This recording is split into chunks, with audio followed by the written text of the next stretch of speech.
नमस्कार मित्रांनो, स्वागत सगळ्यांचं PWMPC वालामध्ये. आपल्या कंबाईन ग्रुप बी प्रीसाठी आता काहीच दिवस शिल्लक आहे आणि हा जो शेवटचा काळ असतो, या शेवटच्या काळामध्ये आपल्याला परीक्षेची रिव्हिजन करण्यासोबतच परीक्षेच्या दिवसाचं नियोजन करणं पण खूप गरजेचं असतं. कारण बऱ्याचदा आपण काय करतो, अभ्यासाच्या ताणामध्ये किंवा अभ्यासाच्या आपल्या हेक्टिक शेड्यूलमध्ये नेमकं परीक्षेला काय घेऊन जायचं ना, तेच लक्षात नाही राहत आणि वेळेवर आपली फजिती होते. सो त्यासाठीच मग मी तुमच्यासाठी हा व्हिडिओ घेऊन आलो आहे की नेमकं आता आपल्याला कंबाईन 2024 2 फेब्रुवारीला जी होणार आहे, त्या परीक्षेला सेंटरला जाताना नेमकं काय घेऊन जायचं. तर हा व्हिडिओ तुम्हाला नक्कीच तुमच्या त्या रविवारच्या म्हणजे 2 फेब्रुवारीच्या परीक्षेच्या नियोजनासाठी खूप उपयुक्त ठरेल. मित्रांनो, सगळ्यात पहिल्यांदा तुम्ही सर्वांनी आयोगाच्या वेबसाईटवरून तुमचं जे हॉल तिकीट आहे ते प्रिंट केलं असेलच.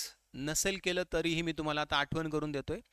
आत्ता लगेच ताबडतोब हॉल तिकीट प्रिंट करून ठेवा आणि ते तुमची जी बॅग असेल, तुम्हाला जी रविवारी सोबत न्यायची आहे, त्या बॅगमध्ये टाकून ठेवा. दुसऱ्या कुणाला हॉल तिकीट प्रिंट काढायला सांगू नका. तू काढून आण रे, मी तुला सेंटरला भेटतो रे, मग तो आलाच नाही, त्याला उशीर झाला, तुमचा पेपर गेला, त्याचा पण गेला. त्यामुळे वेळेवर आपली फजिती व्हायला नको. त्यामुळे आपलं आपलं काम आपणच केलेलं कधीही बेटर असतं. अशा कामासाठी दुसऱ्यांवर डिपेंड राहायचं नाही. दुसरा महत्त्वाचा मुद्दा, एक्झामला जाताना तुम्हाला हॉल तिकीट सोबत अजून काही गोष्टी महत्त्वाच्या सोबत बाळगायच्या आहेत, जेणेकरून तुमचं वेळेवर काही इश्यूज क्रिएट होणार नाहीत. जसं की मित्रांनो, तुम्हीच उमेदवार आहात, तुम्हीच परीक्षार्थी आहात, हे तुम्हाला तिथे तुमची ओळख पटवून देण्यासाठी काही पुरावे सोबत ठेवावे लागतात, ते पण ओरिजिनल. त्यामुळे हे पण आत्ताच बाजूला काढून ठेवा. Aadhaar card, PAN card, driving license, मतदान कार्ड, पासपोर्ट, म्हणजे गव्हर्नमेंटकडून इश्यू केले जाणारे जेवढे काही ओळखपत्र असतील, ह्यापैकी तुमच्याकडे कुठलंही जर एक असेल तर ते तुम्ही मात्र सोबत आत्ताच घेऊन ठेवा, तुमच्या त्या बॅगमध्ये किंवा तुमच्या वॉलेटमध्ये वगैरे, जे करून तुम्हाला त्या दिवशी अडचण येणार नाही. याचबरोबर मित्रांनो, तुम्हाला हे सगळ्यापैकी एक ओरिजिनल तर सोबत ठेवायचंच आहे, पण तुम्हाला त्याच्याशिवाय हे तुम्ही जे ओरिजिनल तुमचं आयडेंटिटी प्रूफ सोबत घेऊन जाणार आहात ना, तर त्याची तुम्हाला एक छायांकित प्रत पण सोबत घेऊन जायची आहे. तुम्हाला एक झेरॉक्स कॉपी पण त्याची बनवायची आहे. म्हणजे जो आय डी प्रूफ तुम्ही सोबत न्याल, त्याची झेरॉक्स कॉपी सुद्धा सोबत न्या, कारण ती झेरॉक्स कॉपी तुम्हाला तिथे जमा करावी लागते. तर हे बिलकुलच विसरू नका. Original I D proof with त्याची झेरॉक्स कॉपी. कलर काढू का सर, ब्लॅक अँड व्हाईट काढू का, तुमची इच्छा, तुमचं बजेट. ब्लॅक अँड व्हाईटला कमी खर्च, कलरला जास्त खर्च.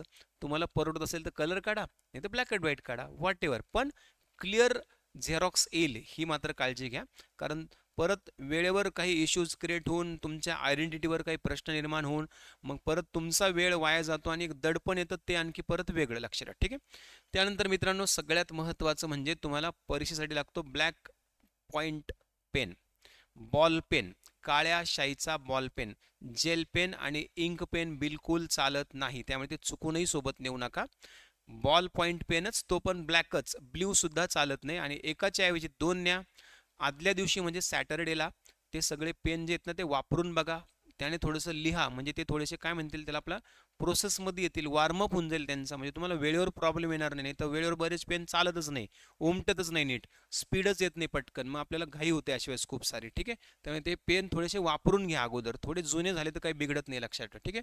त्यानंतर मित्रांनो, डिजिटल घड्याळ म्हणजे स्मार्ट वॉच चालत नाही, लक्षात ठेवा. त्यामुळे ते बिलकुलच नेऊ नका, साधं घड्याळ नेलं तरी चालतं.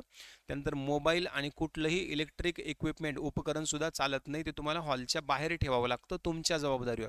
मग तुम्हाला जर वाटत असेल तर घेऊन जा, पण मात्र तुम्ही त्याची काळजी घ्या, कारण ते हरवणार नाही वगैरे वगैरे वगैरे. नाही तर तुमचं अर्ध लक्ष तिकडेच, कोणी बॅगला हात लावतं का, मोबाईल नेतं का, हे काढतं का, ते काढतं का, वगैरे वगैरे वगैरे. गाडीच्या डिक्कीमध्ये ठेवलं तर अजून बेटर, लक्षात. ठीक आहे. आणि आणखी एक महत्त्वाची सूचना मित्रांनो, जर समजा मुलींच्या बाबतीमध्ये स्पेशली सांगतो, ज्या मॅरिड मुली असतील त्यांचं लग्न झाल्यानंतरचं नाव, मग ते हॉल तिकीटवरचं नाव, ओळखपत्रावरचं नाव वडिलांकडचं म्हणजे माहेरचं, त्यानंतर मग नंतरचं नाव लग्नानंतरचं बदललं, मे बी हॉल तिकीटवरचं नाव वेगळं ID प्रूफवरचं नाव वेगळं असं पण होऊ शकतं. तर अशा वेळेस त्या मुलींनी काय करायचं, तर त्यांनी जे गॅजेटमध्ये ते जर पब्लिश झालेलं असेल किंवा त्यांच्याकडे जर मॅरेज सर्टिफिकेट असेल तर त्याची कॉपी सोबत ठेवायची. म्हणजे वेळेवर तुम्हाला तुमच्या नावामध्ये असणारा जो बदल आहे, माहेरचं नाव आणि सासरचं नाव, याच्या बाबतीत तुम्हाला योग्य तो पुरावा तिथे परीक्षागृहामध्ये त्यांना सादर करता येईल. ठीक आहे. तर या सगळ्या गोष्टींची प्रॉपर काळजी घ्या. मित्रांनो, तुम्हाला आणखी एक बदल सांगायचा आहे मला, तो खूप महत्त्वाचा आहे. आपल्याला एक्झामसाठी जे ॲन्सर शीट मिळते ना, ॲन्सर शीट उत्तरपत्रिका, ती अगोदरच मिळते आपल्याला. क्वेश्चन पेपर एक 2-3 मिनटं अगोदर मिळतो, ज्याच्यावर आपल्याला फक्त आपला सीट नंबर टाकून पेपर ओपन करून सुरू करावं लागतं. ॲन्सर शीट 10-15 मिनटं अगोदर मिळते. याच्यामध्ये परीक्षेचं नाव, roll number, question booklet number, set वगैरे, क्वेश्चन सेट काय आहे तुमचा वगैरे सगळी माहिती भरावी लागते. ते सर्कल पण डार्क करावं लागतं. बऱ्याच वर्षांपासून बऱ्याच मुलांच्या ह्या तक्रारी होत्या की हे जे रोल नंबर होता ना, रोल नंबर, बरेच मुलं रोल नंबर वरती टाकायचे व्यवस्थित, परंतु त्याच्या खाली जे हे सर्कल डार्क करावे लागायचे ना, हे चुकून ठेवायचे घाईघाईमध्ये, इकडचं तिकडं तिकडचं इकडं. नंतर एक्झाम होऊन आल्यानंतर त्यांना टेन्शन यायचं, अरे बापरे आता काय करू, माझं तर हे चुकलं वगैरे, माझं पेपर चेक होईल का नाही होईल.